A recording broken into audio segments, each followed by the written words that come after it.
Assalamualaikum warahmatullahi wabarakatuh.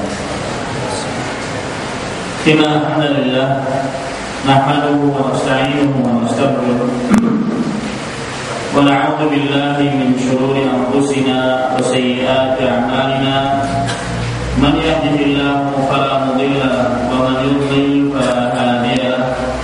Wa asyhadu an la ilaha illallah wahdahu la syarika lahu wa asyhadu anna Muhammadan 'abduhu wa rasuluh. Ya ayyuhalladzina amanu taqullaha haqqa tuqatih wa la tamutunna illa wa antum muslimun. Ya ayyuhan nasu taqu rabbakum alladzi khalaqakum min nafsin wahidah wa khalaqa minha zawjaha wa batha minhuma rijalan katsiran wa nisaa'a wattaqullaha alladzi tasaaluna bihi wal arham innallaha kana 'alaykum raqiba. Ya ayyuhalladzina amanu taqullaha wa qulu qawlan sadida yuslih lakum a'malakum wa yaghfir lakum dhunubakum wa man yuti'illaha wa rasulahu faqad faza fawzan 'azima. Amma ba'du, fa inna asdaqal hadithi kitabullah wa khairal hadi hadi Muhammadin sallallahu alaihi wa alihi wasallam wa syarrul umuri muhdatsatuha wa kullu muhdatsatin bid'ah wa kullu bid'atin dhalalah wa kullu dhalalatin finnar. Alhamdulillah, kita bersyukur pada Allah Subhanahu wa taala pada hari ini, hari Senin malam tanggal 9 Jumadal Akhirah 1433 Hijriah, kita duduk bersama untuk mengkaji ayat-ayat suci Al-Quran ataupun hadis dari Rasul sallallahu alaihi wasallam. Salawat dan salam semoga selalu Allah berikan kepada Nabi kita Muhammad sallallahu alaihi wasallam, pada keluarga beliau, para sahabat serta orang-orang yang mengikuti beliau sampai hari kiamat kelak. Para ikhwan dan akhwat, Bapak Ibu, saudara-saudara yang dimuliakan oleh Allah Subhanahu wa taala, dengan nama-nama Allah yang husna dan sifat-sifat yang mulia, semoga apa yang kita lakukan sekarang termasuk amal ibadah yang ikhlas dan diterima oleh Allah Subhanahu wa taala, dan akhirnya kita mendapatkan ilmu yang bermanfaat serta bisa mengamalkan apa yang telah kita ilmui. Allahumma amin. Bapak Ibu, saudara-saudara yang dimuliakan oleh Allah Subhanahu wa taala, tema kita pada malam hari ini adalah amalan mudah berpahala besar. Sebelum kita mempelajari beberapa amalan-amalan yang sangat mudah tetapi ternyata berpahala sangat besar di sisi Allah Subhanahu wa taala, maka ada beberapa poin yang ingin saya sampaikan di dalam kajian kali ini. Yang pertama yaitu, jika amalan tersebut berupa bacaan, maka bacaan tersebut jika dibatasi dengan sebuah pembatasan, maka pembatasannya harus sesuai dengan petunjuk Nabi Muhammad SAW. Ini poin sebagai mukaddimah. Jika amalan tersebut dibatasi dengan sebuah batasan, baik batasannya berupa tempat atau berupa waktu atau berupa jumlah bilangan atau berupa sebab, tata cara dan jenis, maka pembatasan tersebut harus berdasarkan contoh dari Rasulullah sallallahu alaihi wasallam. Seperti yang akan kita sebutkan nanti, banyak amalan-amalan yang berupa ucapan, yang mana amalan tersebut dibatasi dengan sebuah pembatasan, baik berupa waktunya misalkan pagi, atau berupa tempatnya misalkan di dalam rumah atau di dalam masjid, atau berupa jumlah bilangannya misalkan sekian ratus atau sekian puluh, atau dengan sebabnya misalkan karena ada yang meninggal atau karena ada orang yang bepergian, sebab, atau dengan tata cara tertentu. Bacaan tersebut dibaca misalkan dengan tata cara duduk atau tata cara berdiri, atau dengan jenis tertentu.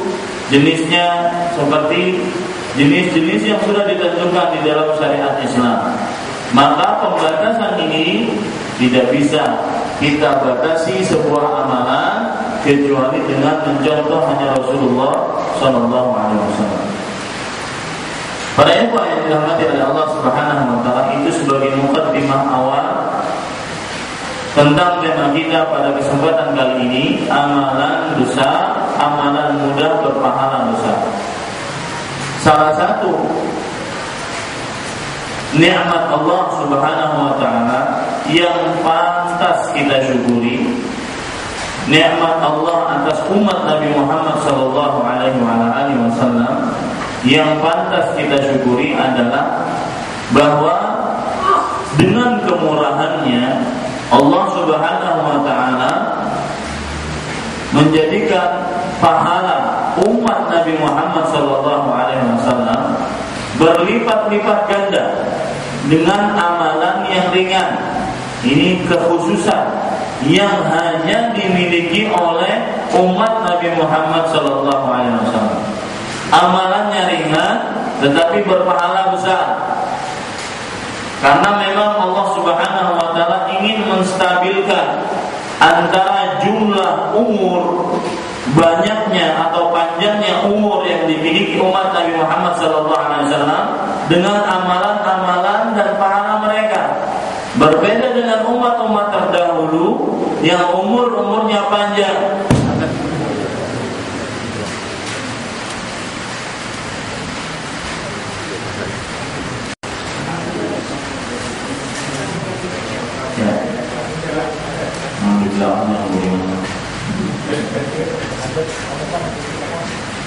Pada ikhwan yang dirahmati oleh Allah Subhanahu Wa Taala, termasuk kekhususan dari umat Nabi Muhammad Sallallahu Alaihi Wasallam adalah mereka diberikan pahala yang besar dengan amalan yang ringan dan mudah. Diberikan pahala yang besar dengan amalan yang ringan dan mudah. Coba perhatikan sebuah hadis yang diriwayatkan oleh Imam Bukhari dari Salim bin Abdullah rahimahullah ta'ala, mendapatkan riwayat dari bapaknya yaitu Abdullah bin Umar radhiyallahu anhu, bahwa Nabi Muhammad sallallahu alaihi wasallam bersabda, bahwasanya Nabi Muhammad sallallahu alaihi wasallam bersabda,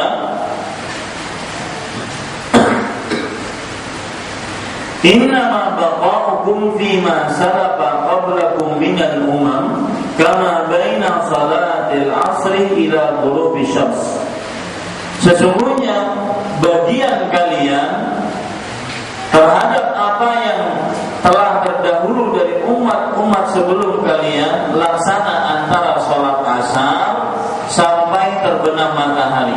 Coba perhatikan, ini jatah umat Nabi Muhammad SAW dari mulai sholat asar sampai terbenam matahari. Utiya ahlu Taurat at-Taurata fa'amilu hatta idza tasafa an-naharu ajizu. Ahli kitab yang diberikan kitab Taurat, mereka mengerjakan Taurat tersebut sampai pertengahan siang mereka lemah untuk mengerjakan Taurat tersebut. Fa'utu qiratan, maka yang mengerjakan atau umat yang mengerjakan kitab Taurat diberikan satu qirat. Thumma utiya ahlul Injil al-Injil fa'amilu ila salatil asar. Lalu ahli kitab yang mendapatkan kitab Injil, mereka mengerjakan Injil tersebut sampai sholat asar. Tsumma ajazu, lalu mereka tidak sanggup lagi untuk meneruskan mengerjakan kitab Injil tadi. Fa'utu qira'atan, lalu mereka hanya diberikan satu qira'at pahala. Adapun orang yang diberikan kitab Al-Qur'an, kata Nabi Muhammad SAW, "Tsumma utina al-Qur'ana fa'amilna ila ghurubisy syams." Perhatikan, orang Taurat yang kitabnya Taurat itu agama apa? Yahudi. Beramal dari mulai pagi sampai zuhur hanya diberikan satu qiraat. Orang Nasrani yang diberikan Injil beramal dari mulai pagi sampai asar, lebih banyak mana? Yahudi lawan Nasrani. Sampai azan diberikan hanya satu qiraat pahalanya. Adapun kita, kata Nabi Muhammad SAW, yang diberikan Al-Quran, fa'amilna ila ghurubisy syams, kita diberikan Al-Quran lalu kita mengerjakannya dari mulai sholat asar sampai terbenam matahari, sangat sedikit waktu itu. Fa'atina qirataini, lalu kita diberikan pahala dua qiraat. Maka dua ahli kitab Taurat dan kitab Injil mengadu kepada Allah Subhanahu wa taala, ay Rabbana ataita haula'i qiratain wa ataitana qiratan. Wahai Rabb kami, wahai Allah, kenapa Engkau memberikan kepada umat Nabi Muhammad SAW yang diberikan Al-Quran dua qiraat pahala. Adapun kami cuma dapat satu qiraat. Wa nahnu kunna aktsara amalan, dan kami lebih banyak amalnya dari mereka. Beramal dari mulai pagi sampai zuhur. Ada yang beramal dari mulai pagi sampai asar. Lah ini kita cuma beramal dari mulai asar sampai maghrib, tetapi pahalanya sangat berbeda. Maka Allah Subhanahu wa taala menjawab kepada dua ahli kitab tadi, kitab Taurat dan kitab Injil. Qala Allah Azza wa Jalla berfirman, hal zalamtukum min ajrikum min syai'. Wahai kalian penduduk atau umat dua ahli kitab, wahai kalian umat dua ahli kitab, apakah aku telah zalimi kalian sedikit? Apakah aku pernah menzalimi kalian? Kata dua ahli kitab tersebut, tidak, wahai Allah. Tetapi kenapa mereka itu mendapatkan dua qiraat, kita satu qiraat? Maka kata Allah Subhanahu wa taala kepada dua ahli kitab Taurat dan kitab Injil, fa huwa fadli utihi man asya. Itu adalah kemurahan dariku yang aku berikan kepada siapa yang dikehendakinya. Dari hadis ini, Bapak Ibu saudara-saudara yang dimuliakan oleh Allah Subhanahu wa taala, seorang umat Nabi Muhammad SAW harus bersyukur menjadi umat Nabi Muhammad SAW, karena salah satu keistimewaan, ini catat baik-baik, keistimewaan umat Nabi Muhammad SAW beramal mudah, ringan, tetapi berpahala besar. Sebagaimana yang dijelaskan tadi, beramal dari mulai salat asar sampai terbenam matahari mendapatkan dua qiraat. Adapun dua ahli kitab dari kitab Taurat dan kitab Injil lama beramalnya, tetapi cuma mendapatkan satu qiraat. Kalau kita lihat satu qirat itu adalah sebesar gunung Uhud. Ini poin yang pertama yang harus kita ingat. Poin yang kedua, Bapak Ibu saudara-saudara yang dimuliakan oleh Allah Subhanahu wa taala, saya pernah menyebutkan di zaman sekarang terutama para dai, guru agama, para kiai, para habaib, para ustaz harus menjelaskan tentang gaya hidup seorang muslim yang berdasarkan dari Al-Qur'an atau hadis Rasul sallallahu alaihi wasallam dan dikerjakan oleh para sahabat Nabi radhiyallahu anhum, generasi terbaik. Salah satu gaya hidup para sahabat radhiyallahu anhum adalah, nantikan baik-baik. Sebelum saya sebutkan gaya hidupnya, sebagian orang kadang-kadang kalau tertinggal beramal merasa tidak seperti kehilangan sesuatu yang sangat besar. Tapi kalau giliran ketinggalan dunia, seakan-akan besok kiamat. Paham maksudnya?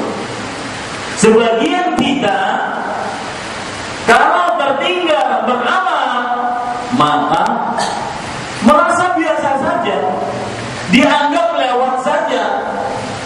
Orang yang terlambat sholat, orang yang terlambat jamaah, orang yang terlambat bersedekah, orang yang terlambat mengerjakan amalan-amalan yang biasa dia kerjakan seperti baca Al-Quran, orang yang terlambat untuk mengerjakan amal saleh. Sebagian orang tidak merasa, ada merasa rugi dan penyesalan terhadap dirinya. Nah, ini keliru. Tetapi kalau giliran ketinggalan perkara dunia, seakan-akan besok kiamat.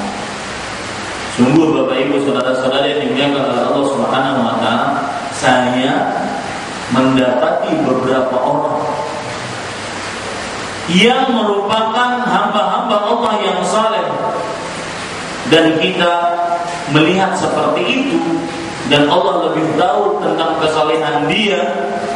Ada orang yang saya dapatkan dari perjalanan saya baik ke Jakarta atau ke Sulawesi, ada orang yang dia merasa seakan-akan besok kiamat, besok tidak ada waktu lagi untuk beribadah.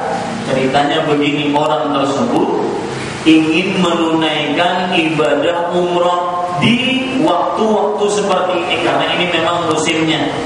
Karena satu dan lain hal yang tidak dia harus menggagalkan umrahnya, dia seperti kehilangan sesuatu yang sangat besar. Semestinya seorang muslim harus mempunyai sikap seperti ini. Ketika ada sebuah peluang ibadah di hadapan dia hilang gara-gara sesuatu dan satu dan lain hal, maka dia harus merasa menyesal, merasa rugi. Bukan hanya sekedar perkara dunia. Kadang-kadang kita ini terbalik. Kalau lagi giliran perkara dunia kehilangan di hadapan kita, maka seakan-akan besok kiamat. Aduh, kenapa itu terjadi kita dapatkan? Kenapa itu tidak jadi kita dapatkan? Kenapa hilang dari kita kesempatan untuk mendapatkan, meraup kesempatan duniawi tersebut? Kenapa kita ketika kehilangan perkara dunia tidak seperti ketika kita kehilangan untuk beramal ibadah? Mungkin Bapak Ibu Ustaz ini ngomong apa sih, saya tidak paham. Coba perhatikan contoh yang dicontohkan oleh para sahabat Nabi, bagaimana gaya hidup seorang sahabat apabila ketinggalan beramal ibadah, sangat merasa rugi, sangat merasa menyesal dibandingkan ketinggalan perkara dunia. Coba kita pernah nggak introspeksi kalau seandainya kita ketinggalan misalkan berjamaah terlambat? Pernahkah kita menyesal? Yang mana kata Rasulullah sallallahu alaihi wasallam, "Walau ya'lamuna ma fi as-saffil awwal, thumma lam yajidu illa an yastahimu lastahamu alaihi." Kalau seandainya mereka mengetahui apa pahala yang ada di saf pertama, kemudian mereka tidak mendapati untuk mendapatkan giliran saf pertama, kecuali harus berundi, maka mereka akan berundi. Saking besarnya pahala di saf pertama. Pernah tidak kita merasa kalau ketinggalan saf pertama seakan-akan hilang dari kita dunia dan seisinya? Saya pernah diceritakan oleh Syekh Abdul Muhsin Al-Abbad hafizahullah ta'ala, di dalam sebuah majelis beliau, suatu ketika orang ketinggalan sholat berjamaah. Ketinggalan sholat berjamaah, artinya dia tetap sholat, kemudian dia bisa mendapatkan jamaah yang kedua untuk mengerjakan sholat berjamaah. Tetapi karena orang ini kebiasaannya berjamaah di jamaah yang pertama, di saf yang pertama, apa yang dia lakukan ketika dia ketinggalan sholat berjamaah? Dia menghukum dirinya dari mulai subuh sampai subuh kembali tidak keluar dari masjid. Gara-gara menyesal. Nah, ini yang ingin ulun tanamkan kepada diri ulun pribadi dan kepada bapak ibu saudara-saudari sekalian. Coba lifestyle satu ini, gaya hidup satu ini, merasa menyesal, sedih jika ketinggalan sebuah ganjaran dan pahala. Coba dalam hidup kita. Contohnya apa? Ulama menyebutkan contohnya tadi. Misalkan dalam sebuah hadis riwayat Imam Muslim dari Nafi' rahimahullah taala, beliau berkata, "Qila li ibni Umar inna Abu Hurairah yaqul sami'tu Rasulullah sallallahu alaihi wa alihi wasallam yaqul." Dikatakan kepada Abdullah bin Umar, perhatikan cerita hadis ini. Nafi' bercerita bahwasanya Abdullah bin Umar, anggap saja ini Abdullah bin Umar, dikatakan kepada dia bahwa Abu Hurairah radhiyallahu anhu meriwayatkan dari Rasulullah sallallahu alaihi wasallam. Jadi ada 3 di sini pelaku kisah ini. Nafi' bercerita bahwasanya Abdullah bin Umar mendengar atau dikatakan kepada beliau bahwasanya Abu Hurairah radhiyallahu anhu meriwayatkan dari Rasulullah sallallahu alaihi wasallam sebuah hadis. Hadisnya berbunyi, kenapa saya sangat menekankan ini? Karena dari sini nanti akan kita pahami ceritanya.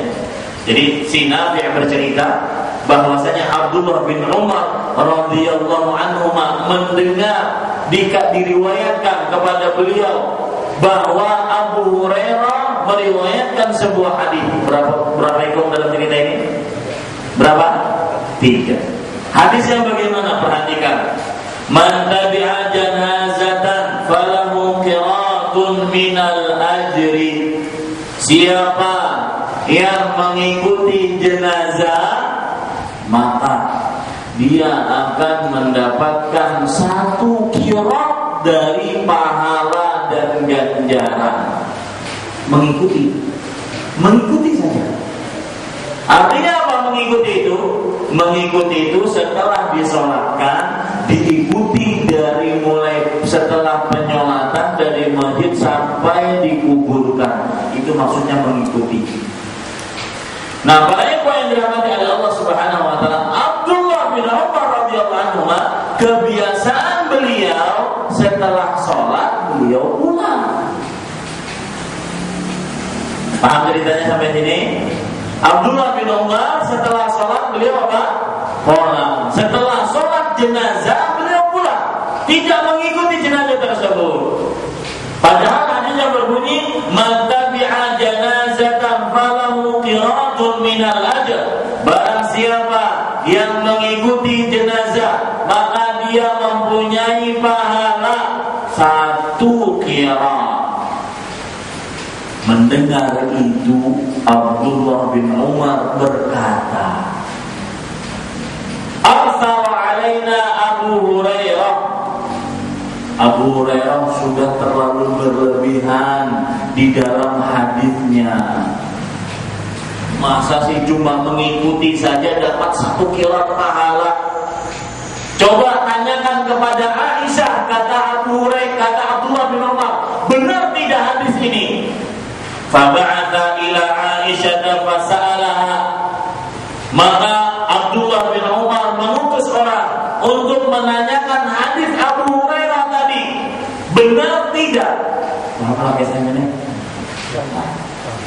Kemudian fasaddaqat Abu Hurairah.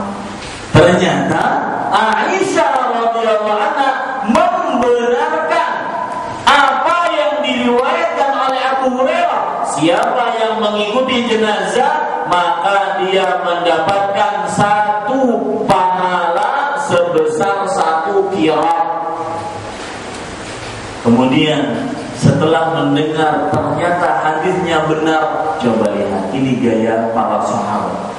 Merasa rugi, sangat rugi ketika kehilangan kesempatan untuk beramal ibadah.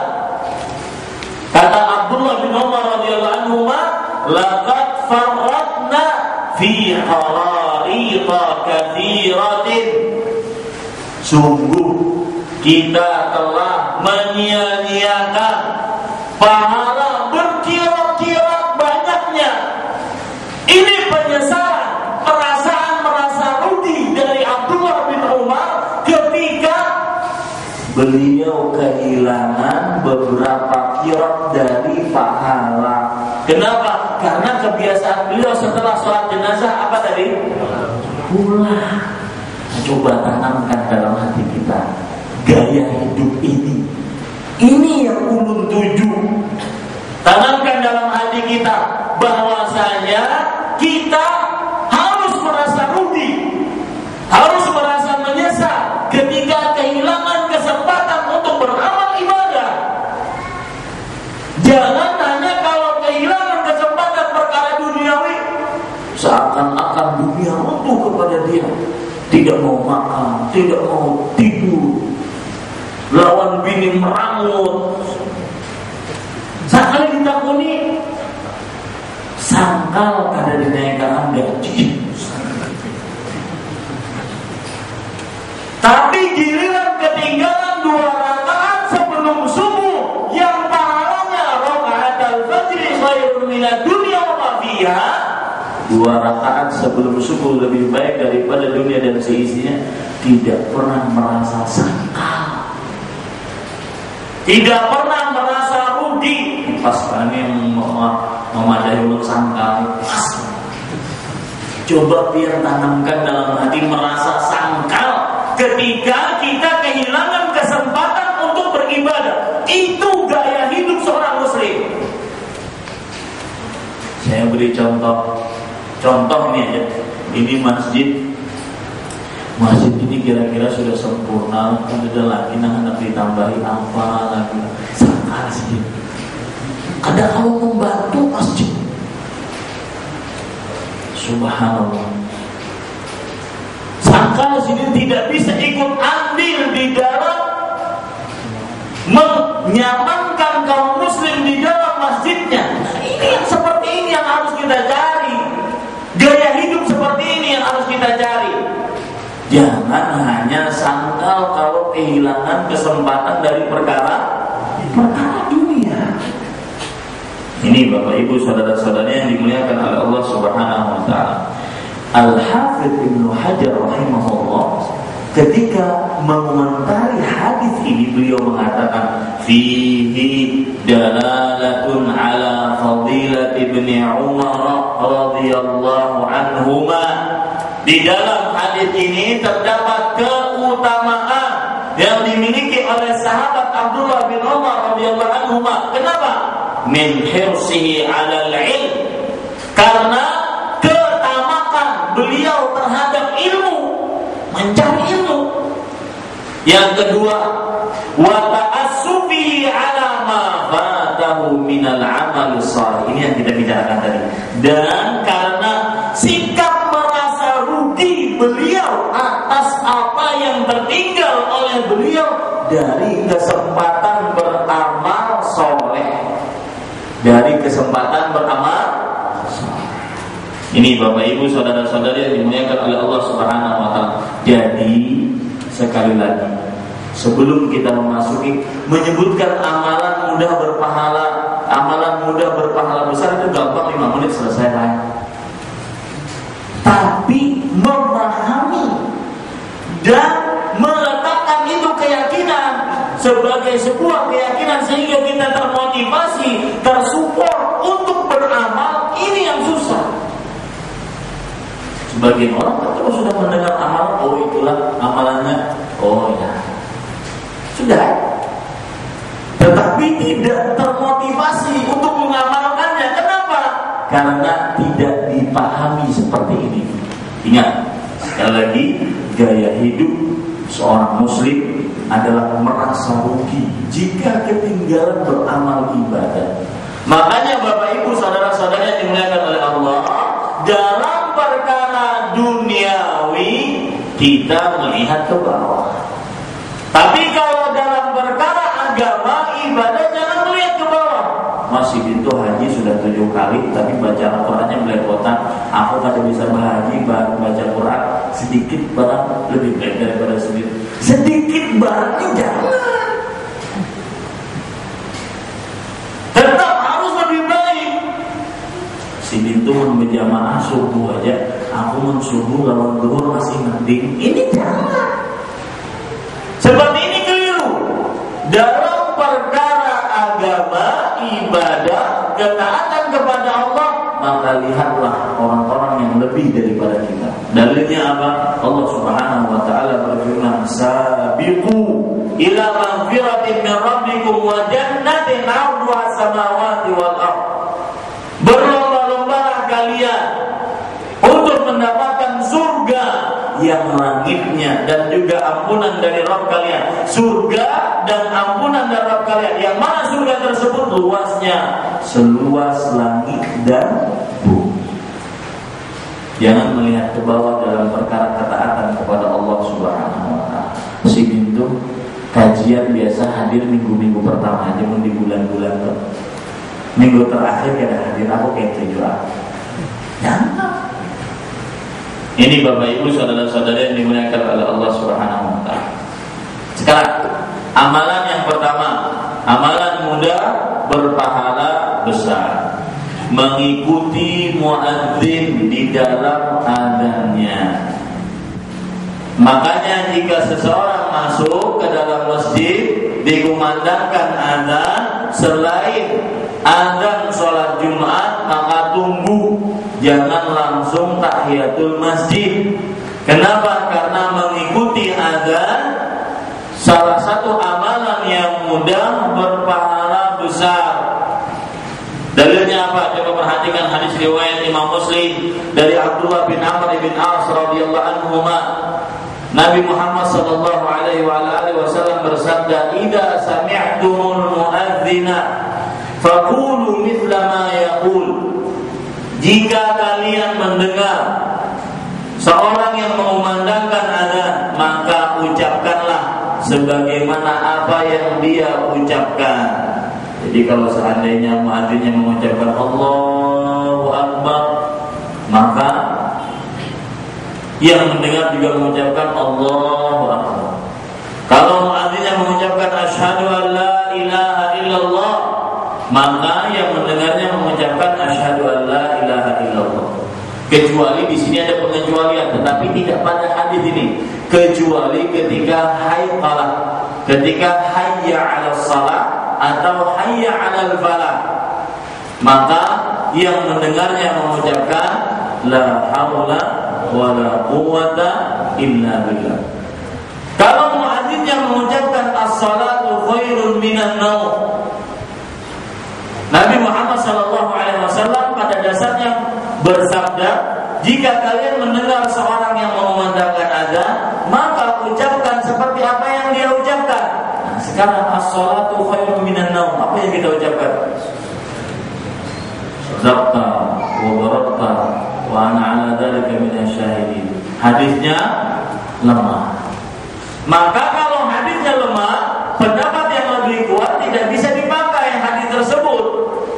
Karena hadis lemah dengan kesepakatan para ulama hadis termasuk hadis yang bagian kategori hadis yang ditolak, maka tidak bisa dipakai. Kalau tidak bisa dipakai, maka kembali kepada hukum asalnya apa?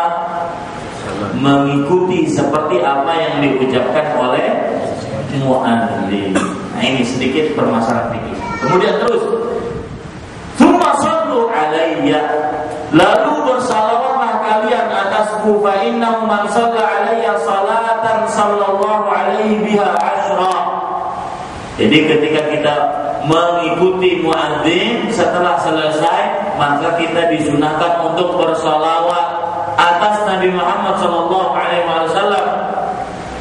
Barang siapa yang bersalawat atas beliau, maka Allah akan bersalawat atasnya 10 kali. Abul Aliyah, seorang ulama terdahulu, di dalam kitab Sahih Bukhari menyebutkan, salawat Allah atas seorang hamba adalah fana'uhu indal mala'il a'la, pujian Allah di hadapan para malaikatnya. Jadi siapa yang bersalawat ke atas Nabi Muhammad SAW 1 kali, Allah akan memuji hamba tersebut di hadapan para malaikatnya 10 kali. Nah, ini amalan. Setelah mengikuti muadzin, kemudian bersalawat, kemudian tsumma salullaha liyal wasilah. Kemudian mintalah kalian kepada Allah untukku al-wasilah. Fa inna manzilatun fil jannah la tambaghi illa li 'abdin min ibadillah wa arju an akuna ana huwa. Kemudian mintalah kalian kepada Allah untukku al-wasilah. Sesungguhnya wasilah, apa itu wasilah? Sebuah tempat yang ada di surga yang tidak pantas dimiliki oleh seorang hamba dari hamba-hamba Allah kecuali yang dipilih oleh Allah, dan aku berharap mendapatkan tempat itu. Kemudian kata Rasulullah sallallahu alaihi wasallam, "Faman sa'ala liyal wasilata halat lahu syafaati." Siapa yang meminta kepada Allah untukku al-wasilah tadi, maka halal baginya mendapatkan syafaat. Amalan mudah, berpahala besar, mengikuti adzan, bersolawat, memintakan untuk Nabi wasilah, maka dia akan mendapatkan apa pahalanya? Syafaat. Salah satu yang sangat kita butuhkan nanti pada hari kiamat. Syafaat. Jadi kalau kita mendengar adzan, maka kita ikuti apa yang diucapkan oleh muadzin, kecuali hayya 'alas shalah, hayya 'alal falah. Maka kita mengucapkan la haula wala quwwata illa billah. Setelah selesai muadzin mengucapkan adzannya, maka kita bersalawat atas Nabi. Allahumma shalli 'ala Muhammad wa 'ala ali Muhammad kama shallaita 'ala Ibrahim wa 'ala ali Ibrahim innaka Hamidum Majid. Kemudian setelah itu kita meminta wasilah kepada Allah untuk Nabi Muhammad SAW. Wasilah di situ maksudnya adalah sebuah tempat. Makanya kita berdoa ketika doa setelah ada Allahumma Rabba hadhihi da'wati, Allahumma Rabba hadhihi da'wati wassalatil qa'imah ati Muhammadanil wasilah. Berikanlah kepada Nabi Muhammad SAW al-wasilah. Ini yang disebut dengan kita minta kepada Allah untuk Nabi Muhammad SAW mendapatkan wasilah. Ini amalan yang pertama. Jangan lupa mengikuti orang yang ada, kemudian mengucapkan salawat, lalu berdoa setelah adzan. Kemudian amalan yang selanjutnya, jadi doanya tadi Allahumma rabba hadhihi da'wati tammah wassalatil qa'imah ati Muhammadan al-wasilah wal fadilah wa ba'athu maqaman mahmudan alladzi wa'adta. Ya, ini doa yang disebutkan dalam hadis riwayat Bukhari. Kata Nabi Muhammad SAW, siapa yang mengucapkan doa tadi setelah ada, maka halat lahu syafaati yaumil qiyamah. Halal baginya syafaatku pada hari kiamat. Sekarang pertanyaannya, Pak, syafaat itu bagaimana sih prosesnya? Tahu proses sistem syafaat itu bagaimana? Jadi, ulun gambarkan. Ada Allah Subhanahu wa ta'ala, ada Nabi Muhammad sallallahu alaihi wasallam, ada hamba. Hamba ini jika meminta di dunia al-wasilah dengan mengucapkan doa setelah adzan tadi, maka nanti hari kiamat, jadi ada tiga kan, Allah, Nabi Muhammad, kemudian siapa? Seorang hamba. Jika dia mengucapkan doa setelah adzan, maka sistem syafaatnya bagaimana? Syafaat itu apa sih? Syafaat itu su'alu at-tajawuz 'anil ghaib. Permintaan seseorang untuk dimaafkan atas orang lain. Jadi seseorang minta dimaafkan agar orang lain dimaafkan. Nah, sistem syafaat bagaimana? Ada Allah, Nabi Muhammad SAW, kemudian hamba. Nanti di hari kiamat, Nabi Muhammad SAW setelah mendapatkan izin dari Allah untuk memberikan syafaat, maka Rasulullah SAW minta kepada Allah, ya Allah, ampuni si fulan. Itu sistem syafaat. Ya, syafaat yang terjadi nanti hari kiamat seperti itu. Itu maksudnya syafaat.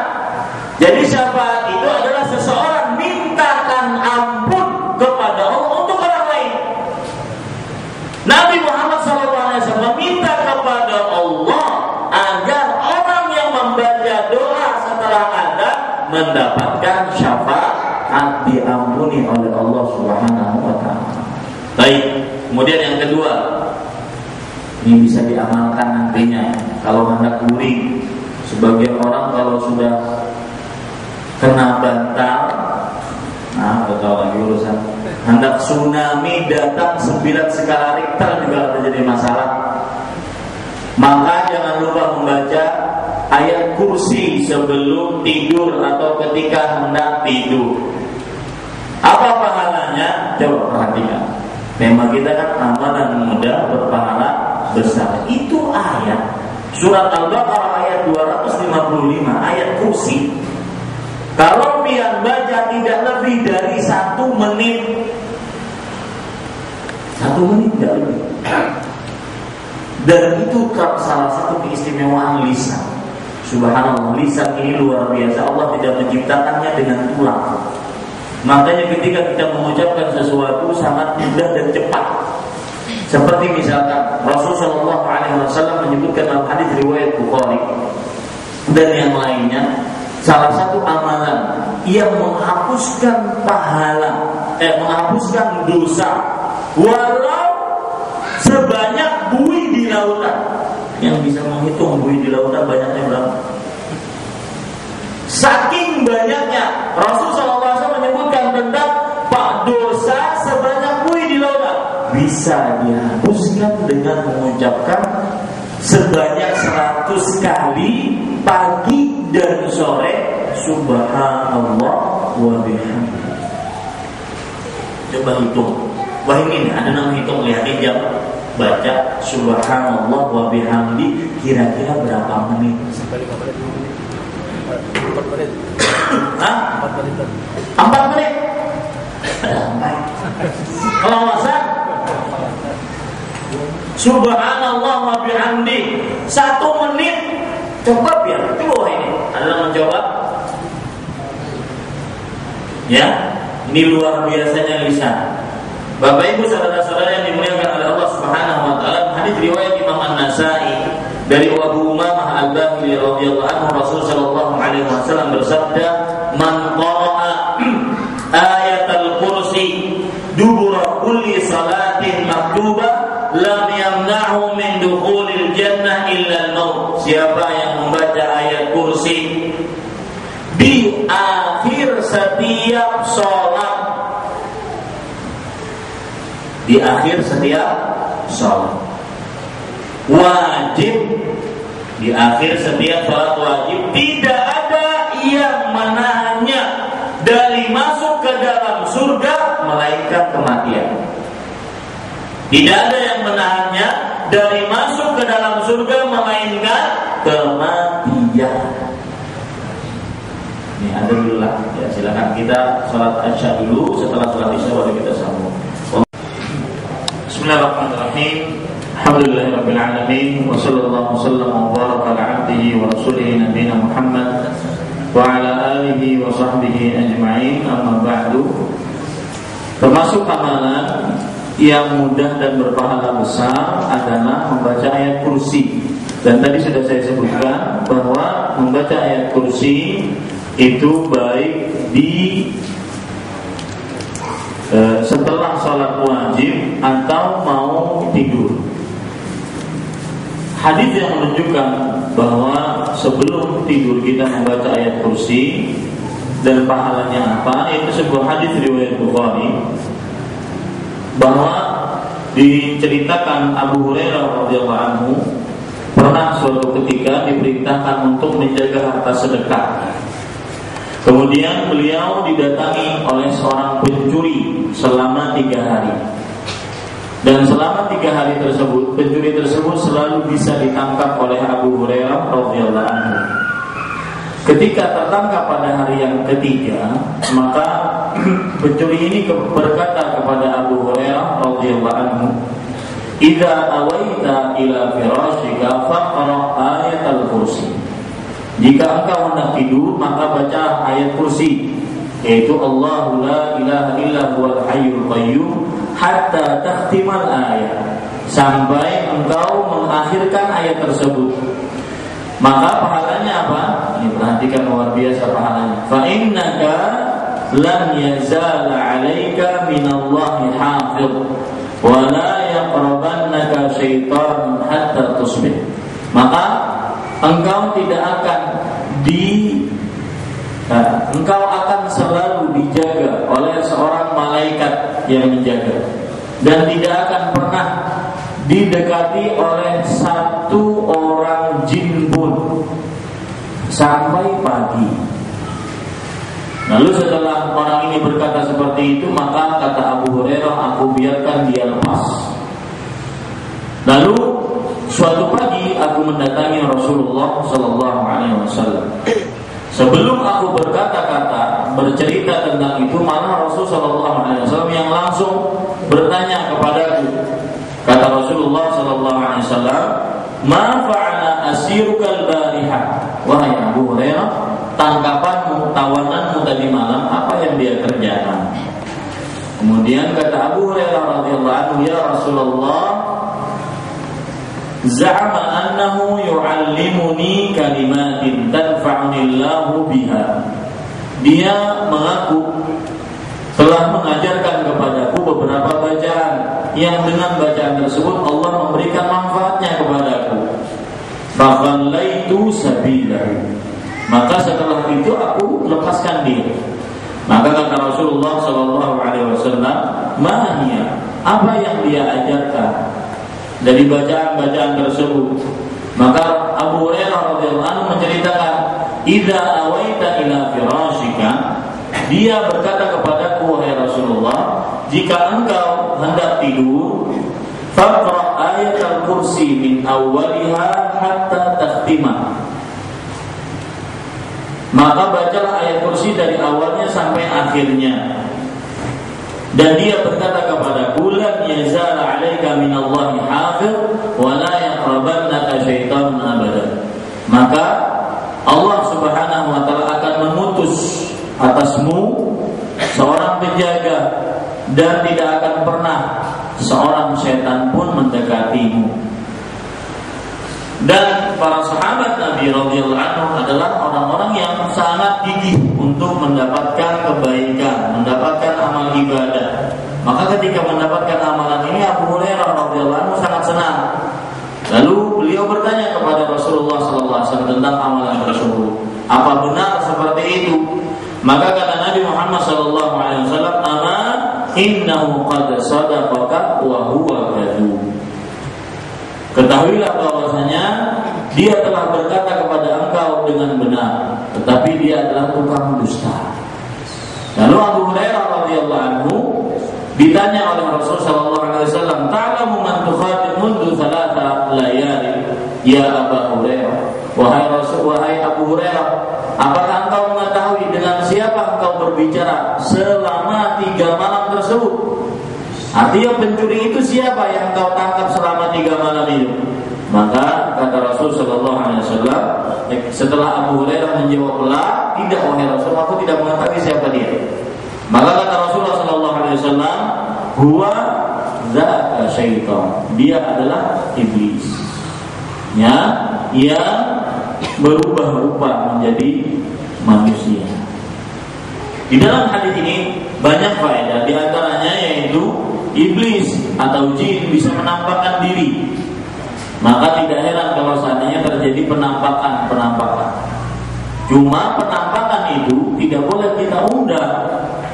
Dan di sini ada kritikan bagi orang-orang yang mengobati orang yang kesurupan. Yaitu dengan cara memasukkan jin kepada diri orang lain agar bisa berhubungan dengan orang yang kesurupan tadi. Ini tidak benar.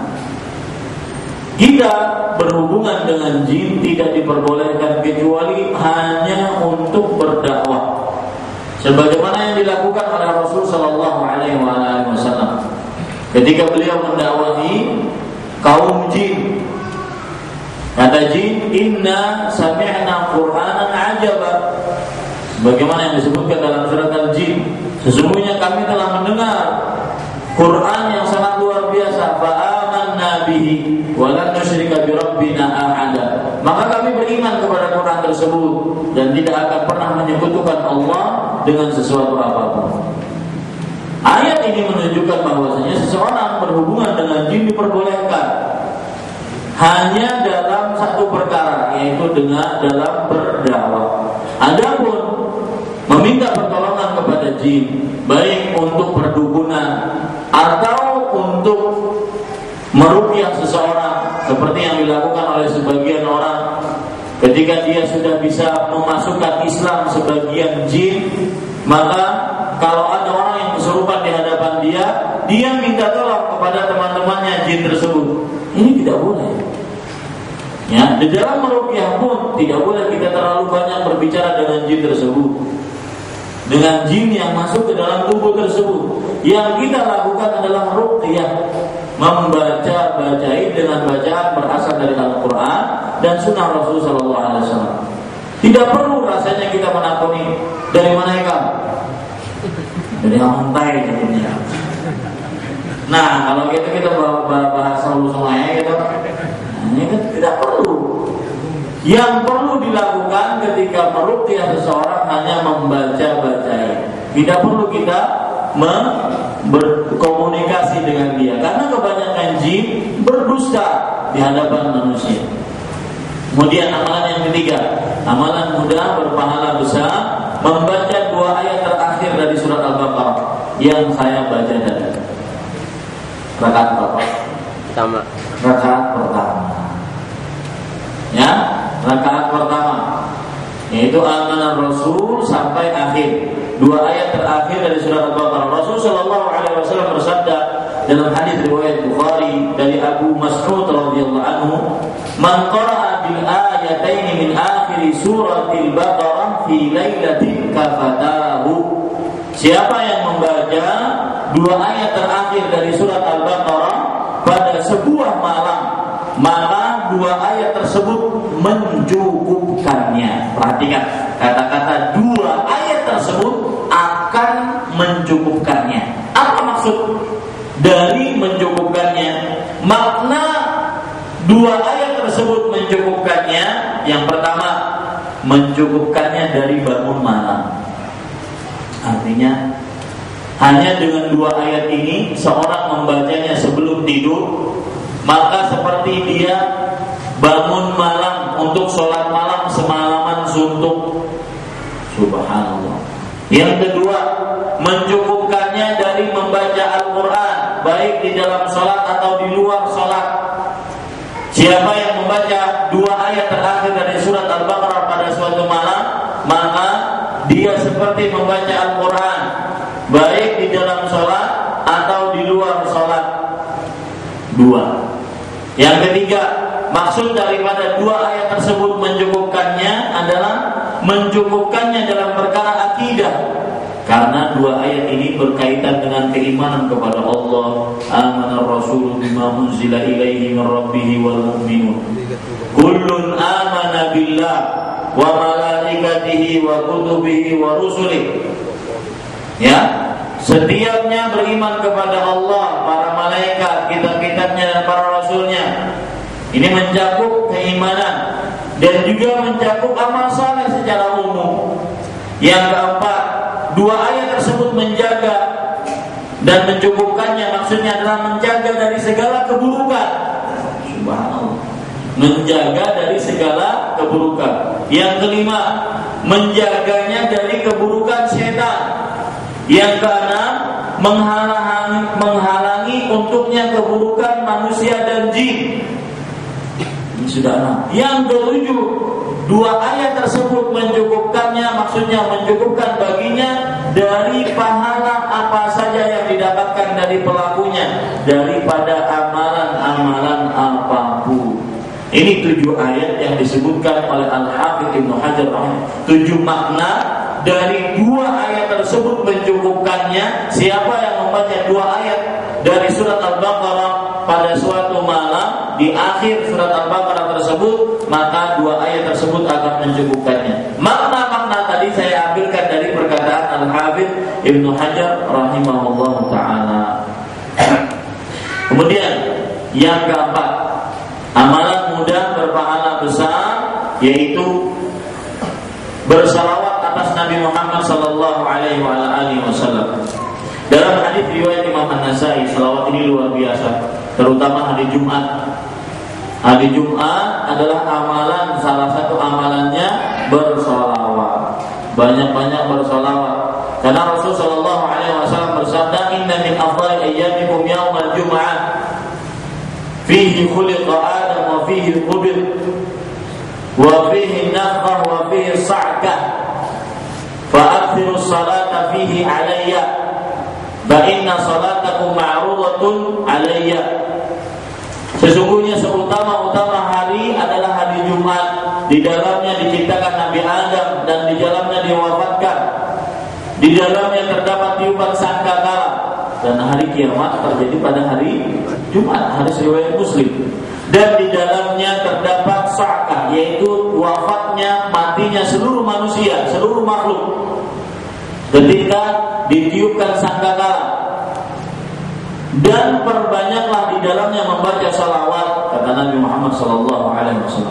Barang siapa yang membaca salawat, maka salawatnya akan disampaikan kepadaku. Nih Bapak Ibu, saudara-saudara yang dimuliakan oleh Allah Subhanahu wa taala. Apa amalan dan apa pahala yang besar yang disediakan bagi orang yang bersalawat? Coba perhatikan hadis riwayat An-Nasai dari Anas bin Malik radhiyallahu anhu. Rasulullah sallallahu alaihi wasallam bersabda, "Man shalla alayya salatan wahidatan sallallahu alaihi ashru salawatin wa hutat anhu ashru khati'atin wa rufi'at lahu ashru darajatin." Siapa yang bersalawat atasku 1 salawat, maka dia akan disalawati 10 salawat dan dihapuskan darinya 10 kesalahan dan diangkat baginya 10 derajat. Subhanallah, luar biasa. Orang yang bersalawat atas Rasulullah sallallahu alaihi wasallam. Kemudian dalam hadis yang lain riwayat Imam At-Tabarani, ini salawat pada waktu pagi, termasuk zikir pagi dan zikir sore. Dalam hadis Abu Darda radhiyallahu anhu, Rasulullah sallallahu alaihi wasallam bersabda, "Man shalla alayya hina yusbih 'ashran wa hina yumsi 'ashran adrakathu syafa'ati yaumil qiyamah." Siapa yang bersalawat atasku ketika pagi dan sore 10 kali, maka syafaatku akan mendapatinya pada hari kiamat. Syafaatku akan mendapatinya pada hari kiamat. Makanya saya sering salah satu hal perkara yang sangat dibutuhkan oleh manusia nanti pada hari kiamat adalah syafaat. Dan Abul Aliyah, saya sering ulang-ulang ini, Abul Aliyah mengatakan salatullah sana'uhu alaihi indal malaikah. Salawatnya Allah terhadap hamba tersebut adalah Allah memuji hamba tersebut di hadapan para malaikatnya. Disebutkan dalam hadis riwayat Bukhari. Kemudian Bapak Ibu saudara-saudari yang dimuliakan oleh Allah Subhanahu wa taala, termasuk amalan yang kelima, mudah dan berpahala besar sekali, luar biasa besarnya. Saya akan bertanya sekarang, jumlah manusia di bumi sekarang berapa miliar? 6 miliar. Jumlah muslim berapa? 1,3 miliar. Jika kita memintakan ampun kepada Allah untuk kaum muslim dan muslimat, sebanyak itu malaikat akan mendoakan kita agar kita diampuni oleh Allah Subhanahu wa taala. Dan sebanyak itu pula Allah Subhanahu wa taala menuliskan kebaikan bagi kita. Cuma meminta doa kepada Allah, berdoa kepada Allah, memintakan ampunan untuk kaum muslim dan muslimat. Apa susahnya? Coba perhatikan hadisnya. Ini amalan yang kelima, amalan mudah berpahala besar, beristighfar untuk kaum beriman lelaki dan perempuan. Beristighfar itu artinya apa? Memintakan ampun dari Allah. Siapa yang ingin diampuni? Untuk kaum beriman. Makanya jangan dalam doa jangan lupa ini, termasuk amalan yang sangat luar biasa. Coba perhatikan hadisnya riwayat Imam At-Tabarani dari Ubadah bin Samit radhiyallahu anhu, "Man istaghfara lil mu'minin wal mu'minat."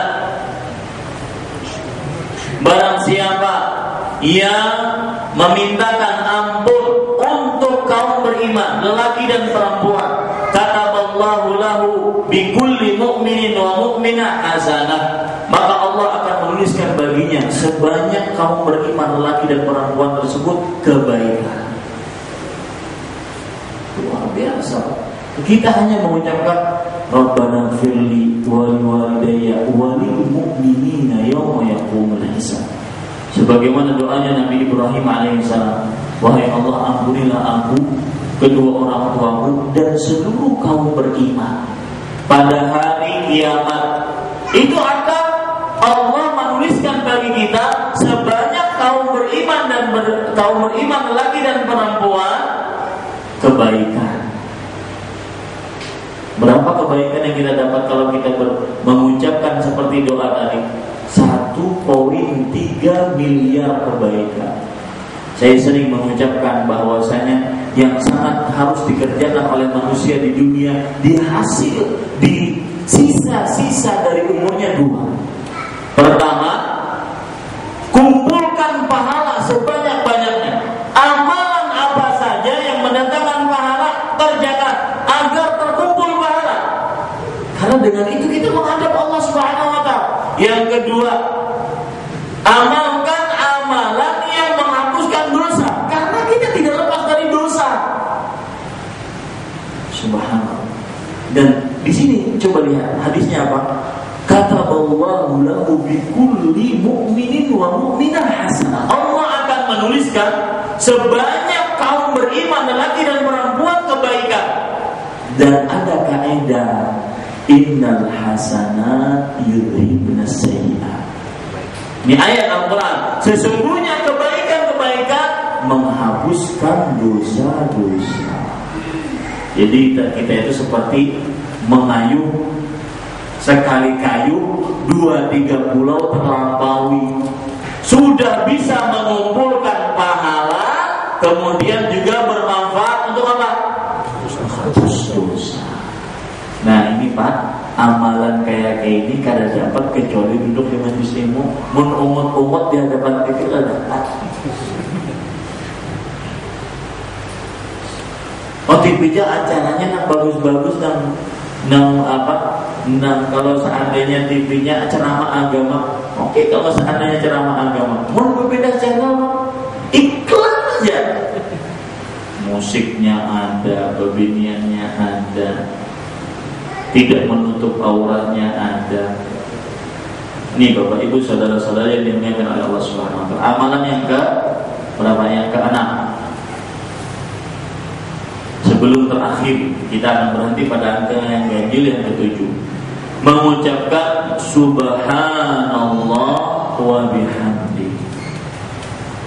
Amalan mudah yang ke-6 berpahala besar, mengucapkan subhanallah wa bihamdi. Tadi sudah saya sebutkan ini hadisnya. Hadis riwayat Bukhari. Dari Abu Hurairah radhiyallahu anhu, Rasul sallallahu alaihi wasallam bersabda, "Man qala subhanallah wa bihamdi." Coba kita hitung, Pak. Hitunglah. Berapa menit? Subhanallah wa bihamdi, subhanallah wa bihamdi, subhanallah wa bihamdi, subhanallah wa bihamdi, subhanallah. Itu oke. Kenapa habis waktunya, Pak? Subhanallah wa bihamdi. Alhamdulillah masjid ini kada dibatasi waktunya. Ya. Subhanallah wa bihamdi.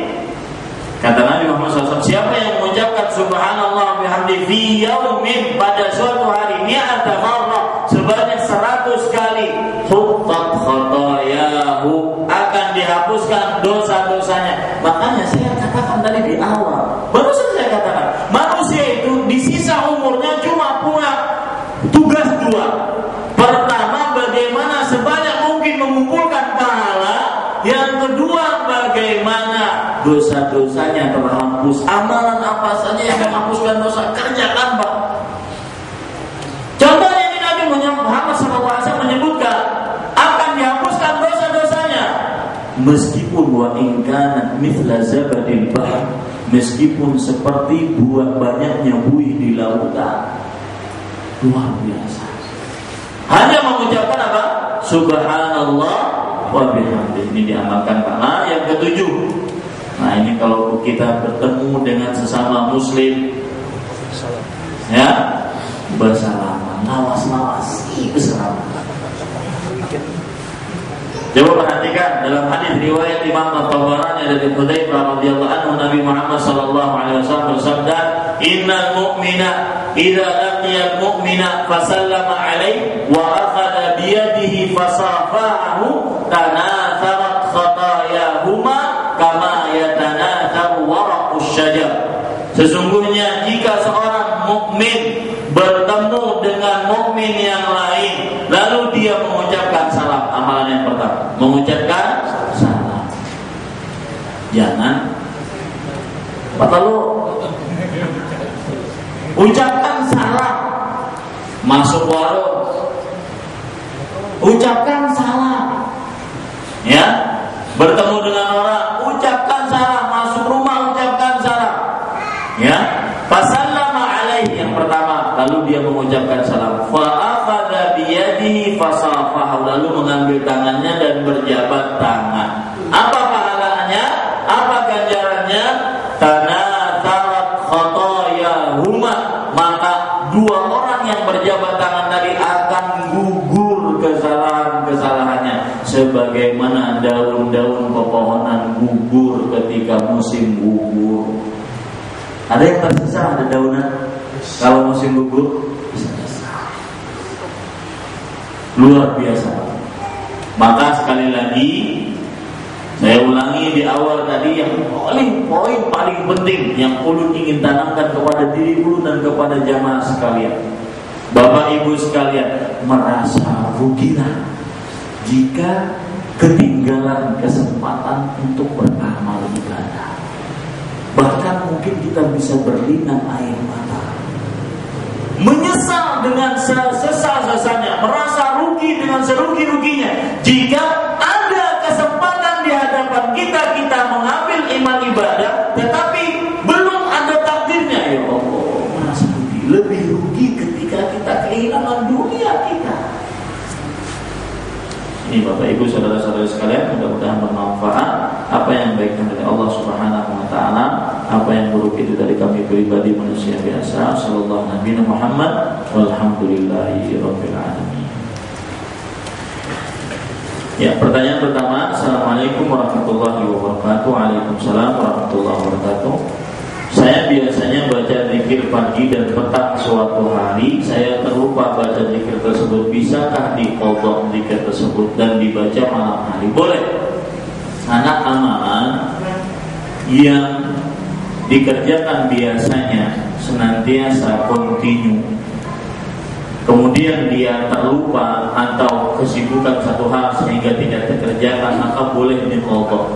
Karena berdasarkan hadis Aisyah radhiyallahu anha, Rasulullah SAW, Aisyah bercerita, karena amalu Rasulullah sallallahu alaihi wasallam, karena Rasulullah sallallahu alaihi wasallam idza amila amalan kana amaluhu dimah. Di riwayat Muslim, Nabi Muhammad sallallahu alaihi wasallam jika mengamalkan sebuah amalan, maka amalan beliau kerjakan secara terus-menerus. Tanda terus-menerusnya Rasulullah SAW adalah jika beliau ketinggalan, beliau akan qadha di lain waktu. Beliau akan qadha di lain waktu. Ini boleh diamalkan, tetapi jangan dijadikan kebiasaan. Ya, ini tidak boleh, karena kalau dijadikan kebiasaan berarti membiasakan sebuah amalan yang dibatasi dengan sebuah pembatasan waktu atau tempat, dan itu butuh dalil. Wallahu a'lam. Apakah pada saat muadzin mengucapkan iqamah, jamaah juga diperintahkan untuk mengucapkan seperti yang diucapkan muadzin tadi? Ini baru yang tadi saya ingin sampaikan ketika mendengar iqamah. Saya belum menyampaikan masalah fikihnya. Iqamah sama dengan adzan. Karena Rasul sallallahu alaihi wasallam bersabda, "Ma baina kulli adzanaini shalah." Di antara dua adzan, maksudnya adzan dan iqamah. Maka karena iqamah juga serupa dengan adzan, semestinya yang memandangkan iqamah jangan terlalu lakas-lakas, biar yang mendengar iqamah juga bisa mengikutinya. Bisa apa? Mengikutinya. Kemudian doanya juga seperti yang disebutkan ketika kita berdoa setelah adzan. Wallahu a'lam. Seseorang biasanya puasa sunnah Senin dan Kamis, dan setelah siang hari Senin ada orang mengundang atau undangan akikah. Apakah kita membatalkan puasa Senin atau bagaimana seharusnya yang saya lakukan? Maka jawabannya, kalau seandainya dia kebiasaan berpuasa Senin dan Kamis, maka al-mutanaffilu amilu li nafsi. Para ulama mempunyai kaidah seperti itu. Orang yang mengerjakan amalan sunnah, dia sebagai pemimpin atas dirinya. Boleh dia batalkan, boleh dia tidak batalkan. Yang jelas kalau seandainya dia diundang, tetap harus hadir. Entah dalam kondisi dia membatalkan atau dia dalam kondisi berpuasa. Dua-duanya boleh. Jadi kalau seandainya kita diundang, kita dalam keadaan puasa, maka ada dua opsi. Kita batalkan, tetapi kita harus tetap mendatanginya, atau kita tidak batalkan, kita juga harus tetap mendatangi undangan tersebut.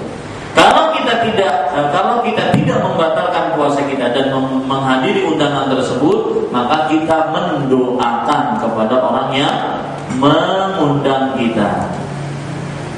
Rasulullah SAW bersabda, "Idza du'iya ahadukum wa huwa sha'imun falyad'u." Kalau seandainya salah seorang di antara kalian diundang, maksudnya diundang dalam sebuah acara makan, maka hendaklah dia datang.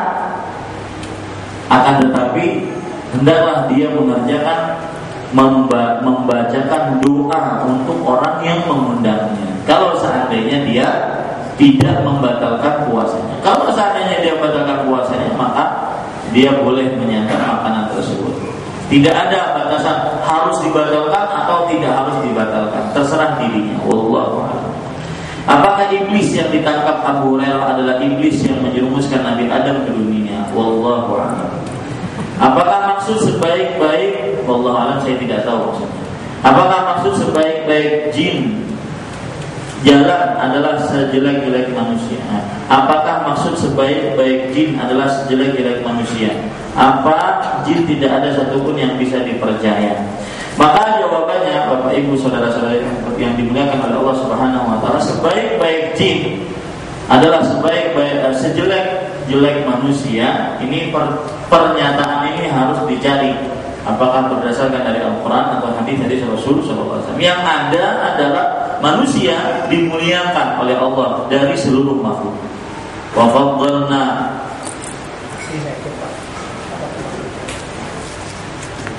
wa karramna bani Adam, dan sungguh kami telah muliakan anak Adam. Wa faddalna ala katsirin mimman khalaqna tafdila, dan kami telah muliakan anak Adam dari kebanyakan para makhluk. Ini yang ada nasnya, bahwasanya bahwasanya Adam dan keturunannya lebih mulia dibandingkan makhluk-makhluk yang lain. Nah, di sana terjadi perbedaan pendapat nantinya. Mana yang lebih mulia? Manusiakah yang soleh atau malaikatkah? Ya, terjadi perbedaan pendapat yang sengit di antara manusia, di antara para ulama dalam permasalahan ini. Nah, Bapak Ibu yang dimuliakan oleh Allah Subhanahu wa taala, adapun pertanyaan yang akhirnya tadi, apa jin tidak ada satupun yang bisa dipercaya? Sebagaimana sabda Rasul sallallahu alaihi wasallam, "Shadaqaka wa huwa kadzub." Dia telah berkata benar kepada engkau, tetapi dia tukang dusta. Itu nas dari Nabi Muhammad SAW, bahwasanya jin adalah tukang dusta. Maka jangan percaya kalau lagi kita meruqyah orang, misalkan ini kemasukan jin, meruqyah orang, kata jin, saya akan keluar asalkan ini jasad dibawa ke tempat ibadahnya orang non-muslim, maka saya akan keluar di sana. Jangan percaya.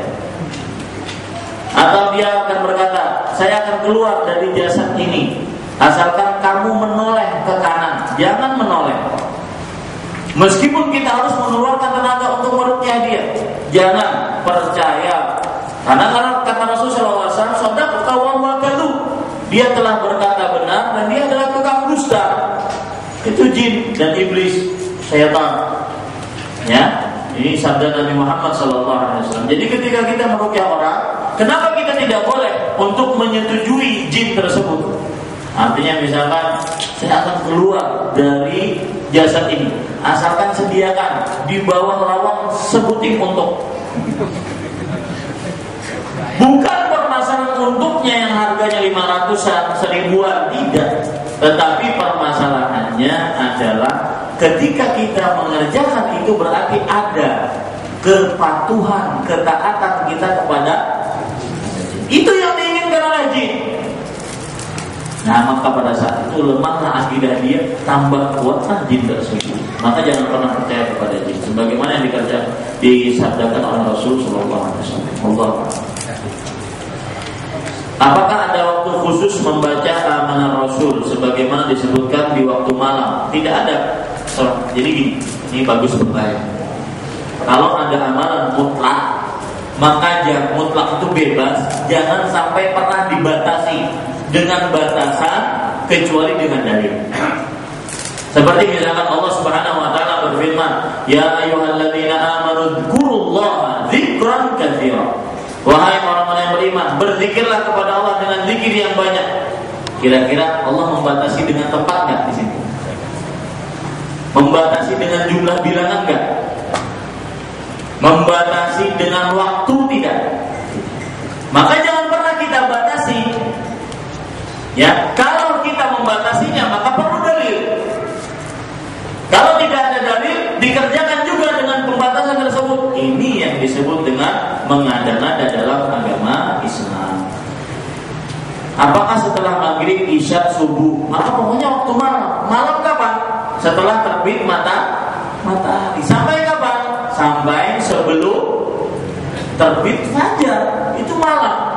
Ya, ini Bapak Ibu saudara saya sekalian. Sebagaimana zikir yang biasa dibaca orang banyak atau sebelum tidur, yang jelas pada waktu malam dan lebih baik dan bisa dikerjakan sebelum tidur. Wallahu a'lam. Pertanyaan selanjutnya. Nah, ada lagi.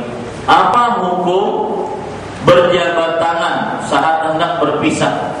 Ataukah salam dan jabat tangan khusus saat bertemu? Dan jika di awal lupa lantas bagaimana? Ini permasalahan perlu dikaji. Saya tidak tahu apakah hukum saat berjabat tangan sebelum berpisah.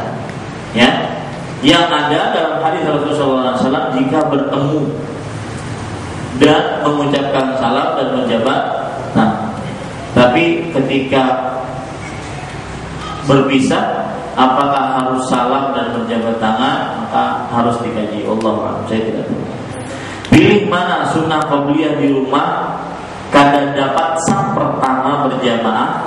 Sebaliknya menghendak dapat saf pertama harus qabliyah di rumah Allah. Yang paling baik qabliyah di rumah dapat saf pertama.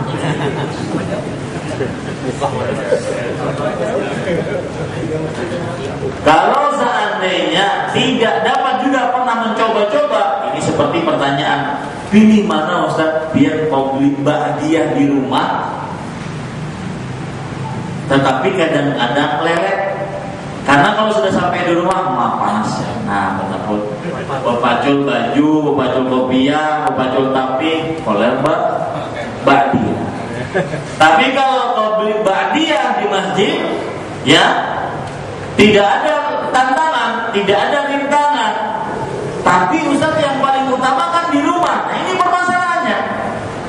Makanya Rasulullah SAW bersabda dalam hadis riwayat Muslim, "Huffatil jannatu bil makarih." Surga itu diliputi dengan hal-hal yang dibenci. Artinya apa? Kerjakan sesuatu yang sulit, di belakangnya surga. Ya, di belakangnya apa? Surga. Makanya terutama sekali ketika kita sholat rawatib, kita dianjurkan di rumah. Rasulullah SAW bersabda di riwayat Bukhari, "Afdalu sholatil mar'i fi baiti illa maktubah." Seutama-utama sholat seseorang di rumahnya kecuali sholat wajib. Nah, ini berat. Kenapa? Karena di dalamnya terdapat keikhlasan. Saya ingin bahas pada suatu kapan, ya, keikhlasan. Ini banyak PR yang saya belum sampaikan. Pertama, amalan-amalan penghantar cahaya. Ini insya Allah kita akan bahas. Yang kedua, belajar dari Nabi Ibrahim. Yang ketiga, tadi yang barusan saya sebutkan tadi, yaitu apa?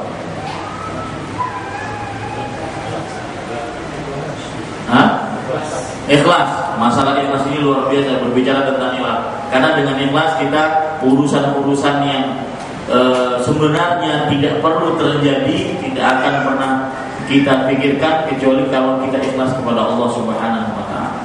Ya, banyak pembicaraan tentang ikhlas ini luar biasa. Nah, Bapak Ibu saudara-saudari yang dimuliakan oleh Allah, sama ini permasalahannya yang ditanyakan tadi sama. Maka jawaban yang paling bagus adalah kita sholat ba'diyah di rumah lebih utama daripada ba'diyah di masjid. Karena berdasarkan hadis tadi. Cuma jika tidak bisa, sebelum saya jawab pertanyaan tadi, tidak bisa, kita sudah mencoba berkali-kali. Saya nggak bisa sholat ba'diyah di rumah, maka saya akan ketinggalan pasti 2 rakaat setelah sholat wajib. Pasti ketinggalan ba'diyah kalau di rumah. Padahal janji Rasul sallallahu alaihi wasallam, "Man sabara ala 12 raka'ah bunyalahu baitun fil jannah." Barang siapa yang senantiasa selalu menjaga 12 rakaat, maka akan dibangunkan baginya surga, sebuah rumah di dalam surga. Nah, ini bagaimana? Maka solusinya sholatlah di mana? Di masjid. Kalau sudah terbukti di rumah dia tidak bisa, sambil mencoba-coba terus berusaha semaksimal mungkin, karena memang berat. Karena di rumah itu tidak ada yang lihat, kemudian di rumah tidak ada lingkungan yang mendukung kita. Kalau kita ba'diyah tadi, coba ba'diyah isya, karena semua orang ba'diyah. Seperti fenomena ketika hajian, ada orang di kampungnya jangankan sebagai sholat berjamaah, ya, jangankan dia masuk masjid pergi sholat berjamaah, masuk masjid saja jarang. Karpet masjid sampai rindu ingin berkenalan dengan jidatnya, nggak pernah pergi ke masjid. Tetapi ketika di Mekah, orang ini 1 jam sebelum azan sudah duduk di Masjidil Haram. Kenapa? Karena lingkungan mendukung dia seperti itu. Umur di kamar di Mekah, orang sudah pulangkan ke masjid. Ini bisa, kenapa bisa? Ketika di kampung tidak bisa, kenapa? Karena tidak ada lingkungan yang mendukungnya. Bukan karena dia lihat, yang dia rasakan berlomba-lomba. Makanya salah satu kunci agar kita senantiasa selalu di jalan Allah, carilah teman-teman orang-orang soleh. Ini juga ajarkan kepada anak-anak kita. Bawa anak-anak kita ke majelis, kenalkan kepada orang-orang berilmu. Kadang bapaknya kalau duduk lawan anaknya di kajian, membawa anak kajian, apalagi umur yang sudah 10 tahun, umur 6, sudah mumayyiz, sudah bisa membedakan mana yang baik dan benar, sumpah membawa anaknya, anak masuk surga serongan, nggak biar. Ini Bapak Ibu saudara-saudari yang dimuliakan oleh Allah Subhanahu wa taala. Maka jawabannya tadi, kalau seandainya kita sudah memilih yang pilihan yang paling bagus, belum katakan tadi, sholat qabliyah di rumah karena itu anjuran dan mendapatkan saf pertama. Tapi kalau tidak bisa, maka utamakan yang paling utama. Karena Islam, saya sering mengatakan, Islam itu menganut skala prioritas. Mana yang lebih utama didahulukan.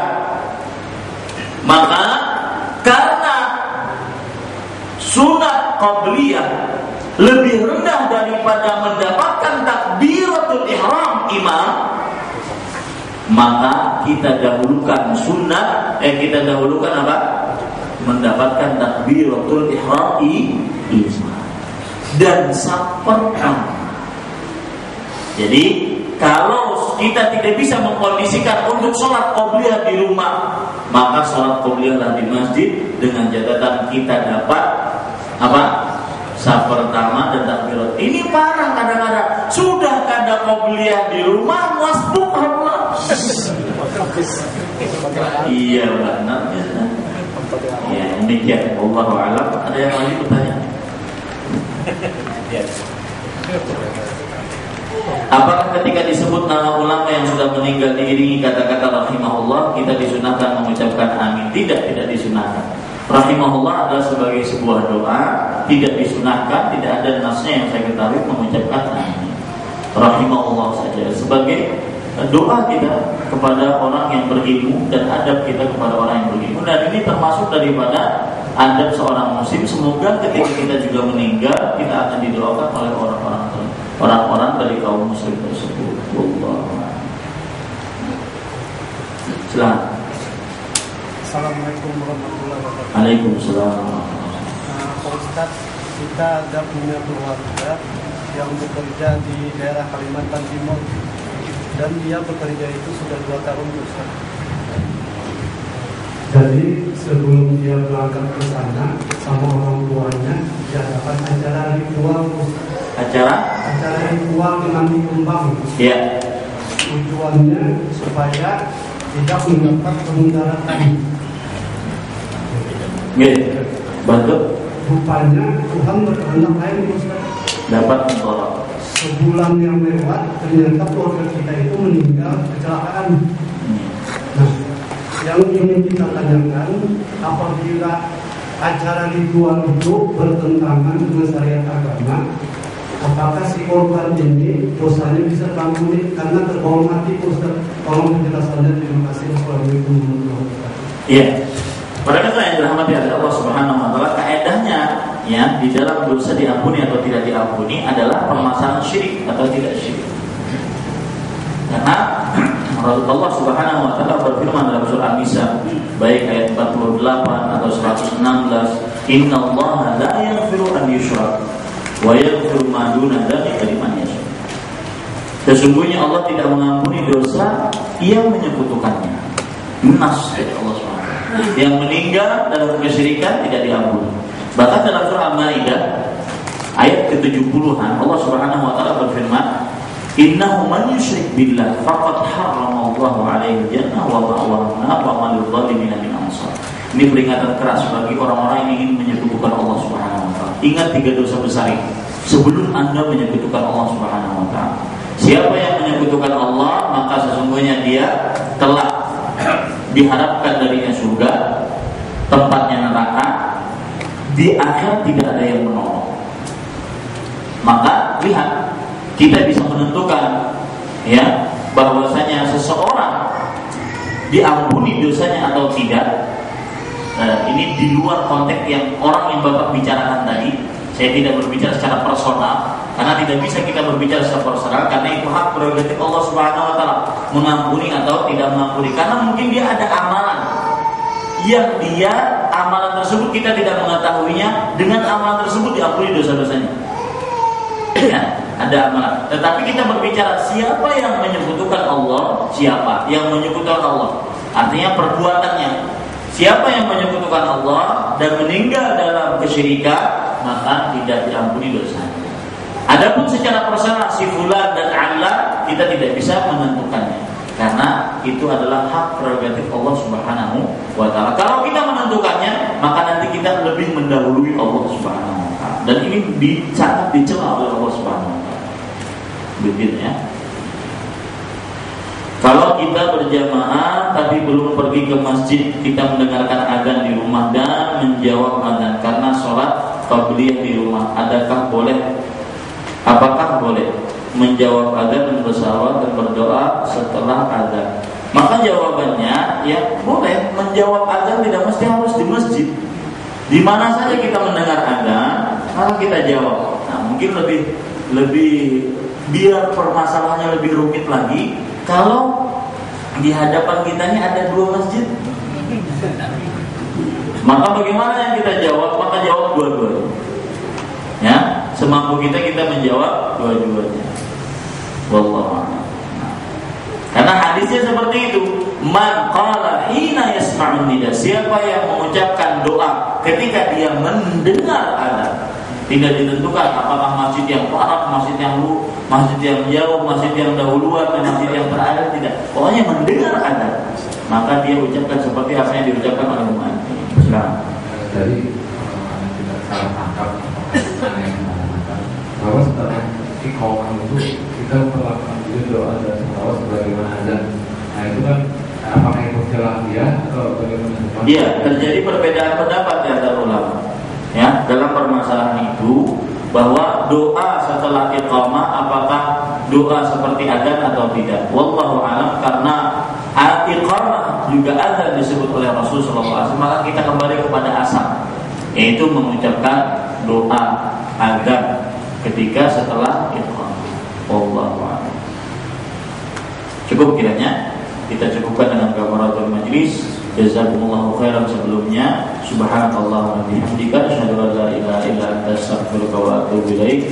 Wassalamualaikum warahmatullahi wabarakatuh.